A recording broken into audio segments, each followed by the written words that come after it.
Alhamdulillah hari ini bertambah lagi ahli keluarga. Bertambah lagi Bertambah seorang ke tambah dua orang? Bertambah dua sekaligus. Tambah dua. Tambah dua no? Tambah dua. Kita itu pasangan kita Muhammad Rashidan bin Muhammad Rasidi juga Nurul Najwa Liana binti Zulkifli. Ya. Ada juga lagi satu pasangan Bersama dengan Atirah binti Muhammad Rasdi. Dan juga Fakhrul Razi bin Ibrahim. Kita raikan pada hari ini ya. Jadi kepada tamu kita yang baru lagi bersama dengan kami, terima kasih kami ucapkan kepada anda. Boleh terus ya. Belum lagi menjamu selera.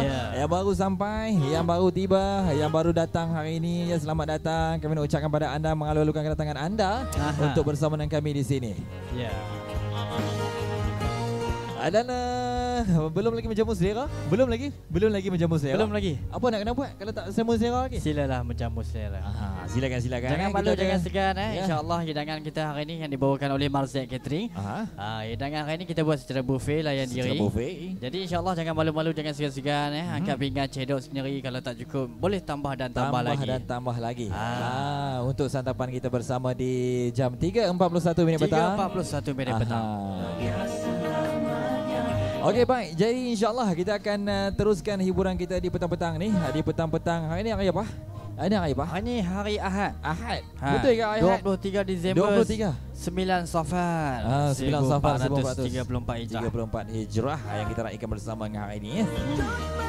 Apapun kepada anda, terima kasih sekali lagi. Banyaklah terima kasih ni. Terima kasih sebab kita pun nak ucapkan banyak sangat terima kasih. Wakil kepada tuan rumah kita Encik Muhammad Ikhwan ataupun Abang Ikhwan kita yang ucapkan ribuan terima kasih kepada anda semua yang sudi hadir memeriahkan suasana majlis kita pada hari ini. Apapun insyaAllah teruskan kesihatan anda bersama dengan kami, bersama dengan saya MBM dan juga masih lagi Ismail menemani anda di ruang udara. InsyaAllah akan terus menceriakan anda. Jom terus berhibur bersama dengan kami. Lepas ni lagu apa pula? Lepas ni insyaAllah kita akan berhibur dengan lagu Amrul Diab. Lagu Arab ni. Lagu Arab. Lagu Padang Pasir lah. Jom kita dengarkan untuk anda. Laukana Yardi, hiburan kita ketika ini 3.42 minit petang.